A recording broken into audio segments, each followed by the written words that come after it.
I'm Scott. I'm Ren. We're with stitchandtravel.com, and this is our second Get Outside the Box video. That's right. Get outside of your box. Enjoy the outdoors. Today is May 1st, 2016. Happy May Day, everybody. And it is an absolutely perfect spring day in Texas. It is. So we got out today with some friends, and we went to Dinosaur Valley State Park, our home park. Yep. And went for a long hike, and it was gorgeous and wonderful, and we could not have asked for better weather. But what we wanted to talk about today were those occasions when the weather's not perfect. Yeah, because you're going to come across days where it's raining, it's cold, there's snow, you know, just bad weather. As long as it's not like tornadic or hurricane or something like that. We're talking about, you know, those miserable rainy days where you want to be outside, but you just don't feel like you want to. And we've come to find that when we make the effort to say we don't really care what the weather is, we're going to get out and enjoy nature, we're going to see what the outdoors is like, because it's not always a pretty blue sky, green grass, lovely breeze spring day. Nature is about when it's hot and when it's cold and snowy and rainy, and that's all a part of the outdoors, and we want to experience all of that.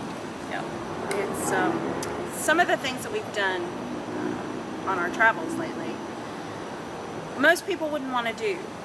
We went to San Francisco in January during monsoon season. It was cold, it was rainy, it was absolutely fantastic, because we saw a part of San Francisco tourists aren't going to really see unless they go in January.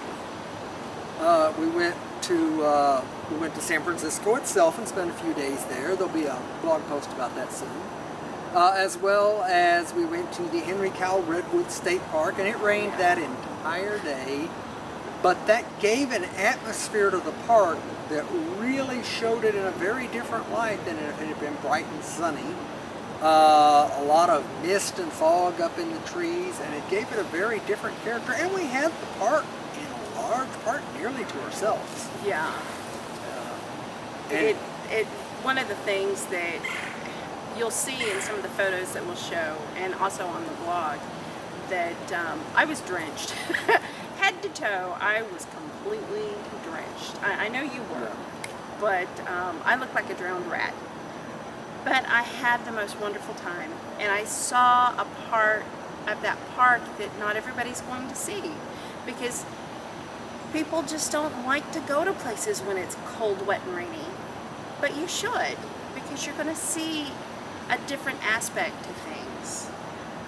There's parts of nature that you need to see, because that's what creates the green. That's what creates the beauty. And then we spent 3 days at Yosemite National Park, which is very, very popular. They get millions and millions of visitors, literally millions of visitors every year. But we didn't have any crowds because it was January. Friday when we went, it was raining. It was drizzling on and off. I don't know if it was quite pouring, but it was drizzling. It poured a time or two. And it was around 40 degrees, but we knew what we were getting into. We dressed very, very warm. We had our rain layers on. We had plenty of layers to keep ourselves warm. And we didn't have to deal with crowds. We didn't have to stand in line to get to see anything. Got some wonderful pictures we'll be sharing. And we saw a lot of very atmospheric shots with a lot of clouds and fog up around the mountaintops, in the treetops. And it was a wonderful experience. Sunday wasn't really raining. It was somewhat colder, but we went up to Badger Pass, where there was about 6 or 8 feet of snow up there by that point. It was amazing. Oh my God. And Sunday was actually a very nice and pretty day. It was beautiful. Still chilly, but the sky was absolutely just that beautiful. You want it every day of the year blue.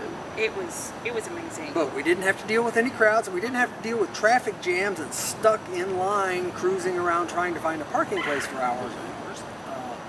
And I wouldn't trade that trip for anything. I absolutely want to go back to Yosemite. I want to see it in the spring. I want to see it in the fall. Actually, I just want to go stay there for a year and see it in all Yep. of the weathers. Yep, but, I want to live there forever. Well, one of the things about Yosemite is that there's a phenomenon that happens called frazzle ice. Yeah, frazzle ice. And it happens about March. What happens is this, as the waterfall falls, droplets turn to ice and they start to pile up. And it just gets bigger and bigger and bigger and bigger until finally it goes. And it'll be green throughout the park, and all of a sudden there's just what looks like snow in the river. super fine ice floating on the water, washing down the river. Merced. It's beautiful. So we want to go back and see that. Well, he got to see where it was starting to build. Unfortunately, I didn't go because, as you know, my knee. I stayed at the hotel, which, that in itself was an absolute fantastic thing. I decided to take time away from that to enjoy the Merced and what was around us there at the hotel. So if you ever go to Yosemite, there's a lodge that's right outside of the entrance to the park, just before you cross the bridge, and it's not cheap. But it's worth it. And the Merced River runs right outside. If you get on the south side of the building, the Merced is your back door. You open the door and the river is there. And then you can look up and see the mountains. And it's worth staying there. And we couldn't have done that if we wouldn't have gone in January. If we would have gone in February, June, August. It would have been fully booked up. Yeah. And more expensive. A lot more expensive. So sometimes you have to look at the cheaper end of it by going at times most people don't go. So. And I would rather deal with the weather than the crowds myself. I'm an introvert, and it's physically draining for me to be around large crowds of people. So I try to go when things aren't super crowded. We love when we get hit a state park if I can take a day from work and go on like Sunday, Monday instead of Saturday, Sunday. Frequently you can't even get a campsite on a Saturday night, but Sunday night there's almost never a problem getting a site. One of the things, talking about the state parks, if you want to be able to get a site, go when it's raining. People will leave like crazy if they think it's going to rain. We went up a couple of weeks ago. Actually, we were coming back from our 4 parks in 36 hours. We were coming from Mother Neff, and we stopped in because we wanted to see the Paluxy. And the ranger said that it was RV after RV after truck after car after RV leaving the park because it was supposed to rain some more that day. So I think we saw one other group of people in the park that day. So you just, sometimes going at what you think would be the worst time is actually the best time to go.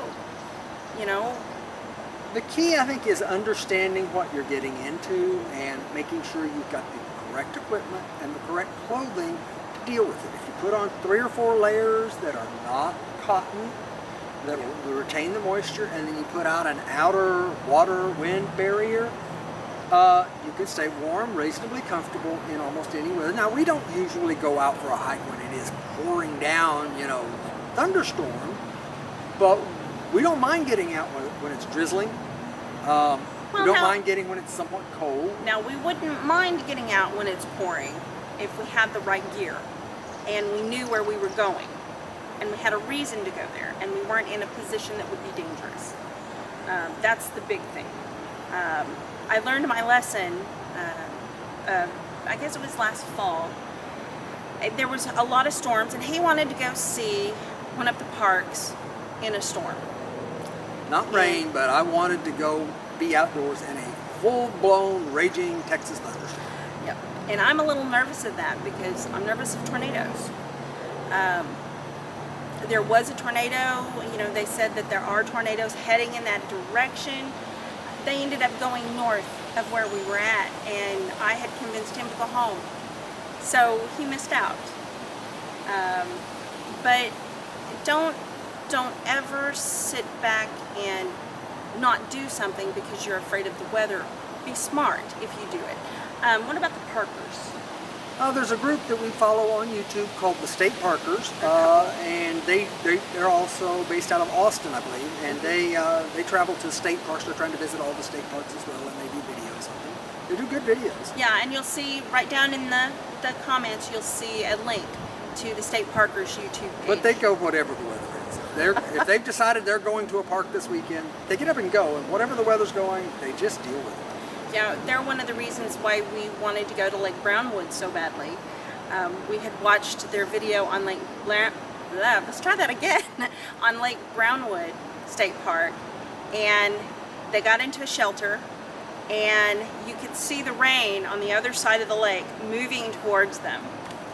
And they ended up having to take their tent and put it up against the side of the inside of the shelter because the rain was coming in so badly. But they said they would come back and they wouldn't have changed the trip for the world.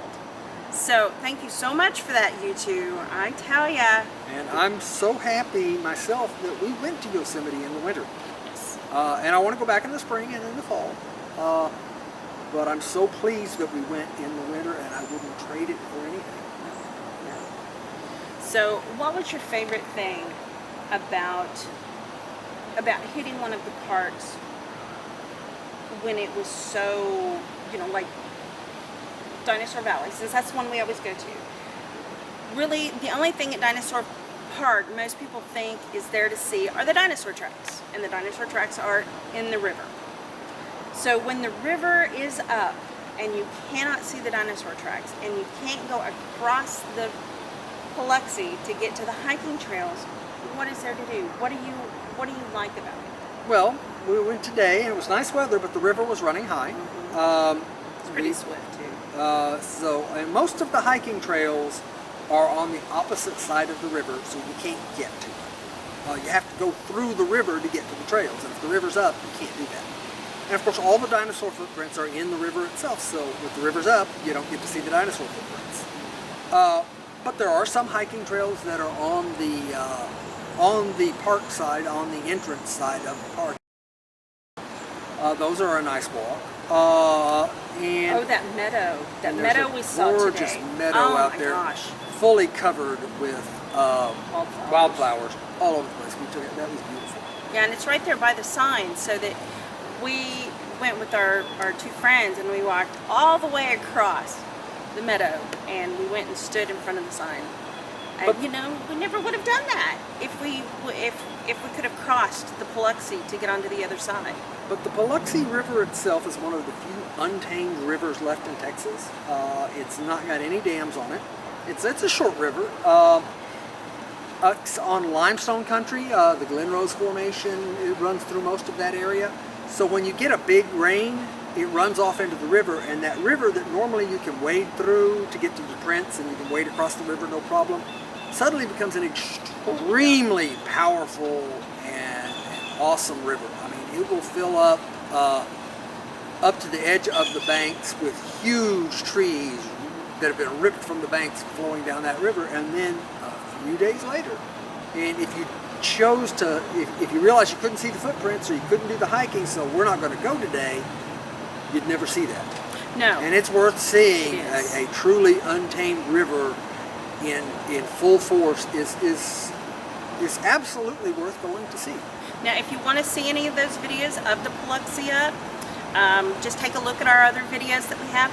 Trust me, they're horrible, but you can see the Brazos.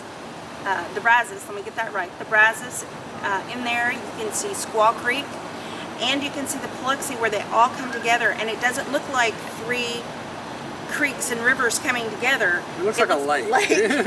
So take a look at those videos too to get an idea about what we're talking about. With a small forest heading down the river. So, but we went down 2 weeks ago. We decided we were going to go to Longhorn Caverns State Park and Inks Lake State Park, which we looked at the weather forecast, and the weather forecast was looking really rough. I mean, they were talking major severe thunderstorm, possible tornadoes, and tornado watches, and flash flood warnings throughout the entire state almost. Yeah. And but we made the decision we were going to go ahead and go. And It rained a little as we were getting ready to go into the cavern, but then we spent a good long while down in the caves. We came back out, and it was still raining a little bit.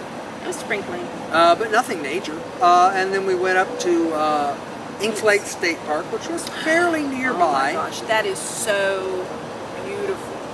And a gorgeous, gorgeous park. We definitely want to go back. And again, it was kind of cloudy, kind of drizzly, but we had a wonderful way. It wasn't too hot. It was wonderful weather. And then we went to our hotel room. We didn't want to camp because of the severe weather, so we got a hotel room for that particular trip. And we got up in the morning and said, all right, they're predicting the really bad storms are coming. Should we go home, or do we want to go to Mother Neff, which we'd also planned, which was on our way back home? And as you know, Mother Neff would have made our 33rd. So what did we do? We decided we would go ahead and go and see what was happening. We would push it, and we got to Mother Neff, and that was, you could see the remains from last year's flooding because they had been flooded very badly in the 2015 spring floods. Large parts of the park were closed, and you could see why, because there were trees falling down all over the place that had been killed in the flood, and the Leon River, which went through there, was just piled high with about a 10 or 20 foot tall tangle of trees that were almost blocking the entire river. Yeah, it was bad. It was really, really bad. And every time they have a lot of water now that comes through there, the historical CCC area blocks it. And they ask that people not go into that area because it is dangerous. Dead trees fall over, right. And without any real warning. Right. But we went anyway. Right. We didn't go inside that. We went to the newer part of the part of the park that was open. And we had a good day. We spent 3 or 4 hours there during the park. It drizzled on and off. At one point, we stopped at the old closed gate where we could shoot across the gate to get some pictures of the Civilian Conservation Corps buildings. And while we were out there getting pictures, the real rain came. Yeah, that's when we found out I can actually run a little bit. Because we were about 20 feet from the truck, and we had no warning. There was no sprinkle. It just came down, and I ran to the truck. So you know.